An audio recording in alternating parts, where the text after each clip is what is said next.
बादशाह सलामत मूंखे बचाए माण्हू मारे छॾींदा। बीरबल, जी बादशाह सलामत। ही कहिड़ी मखलूक आहे ऐं माण्हू हिन जे पुठियां छो पिया आहिनि? बादशाह सलामत, मां तो बयान करियां, इहो कोरोना वायरस अथई। असां सुञातो आहे ही निभागो सॼी अवाम खे परेशान करे पाण वरी कंध कोट घंटा घर अॻियां मोबाइल ते पबजी गेम खेॾंदो बीठो हुयो। मस मस पकड़ियो आहे हिन खे, हाणे त अहिड़ा बूट रखंदासींस कोन छॾींदासींस।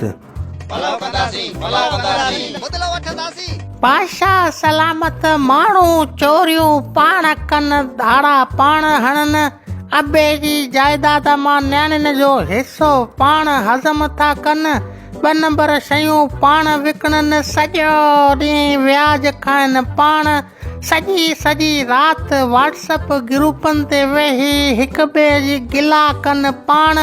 ॾोहो वरी मूं मिसकिन वायरस जो आहे।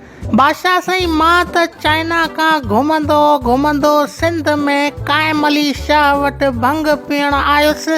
मूंखे कहिड़ी ख़बर त मीडिया वारा निभागा इते ई पहुची विया ऐं अफ़वाहूं फैलाए छॾियाऊं।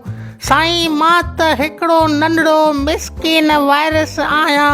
मूं कॾहिं कंहिंखे एतिरो नुक़सानु नाहे पहुचायो जेतिरो नुक़सानु मीडिया वारा अवाम खे पहुचाइनि था। सॼो ॾींहुं मुंहिंजे ख़िलाफ़ कूड़ियूं ख़बरूं हलाए अवाम खे परेशान था कनि। बादशाह सलामत, जल्दी मुंहिंजी हिननि खां जान छॾाए त मां नाश्तो करे वापसि चाइना मोटीअ थो वञा। बस करड़े सुंडी मुआंडरा, सॼे मुल्क में ख़ौफ़ फैलाए करे हाणे वरी पाण खे शरीफ़ तो सॾाई।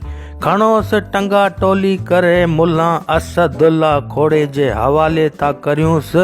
उहो पाण ई सुबुह शाम जॾहिं कोपर वारा बेलचा ठोकींदुसि, पोइ हिन खे ख़बर पवंदी अवाम खे परेशान कीअं कबो आहे।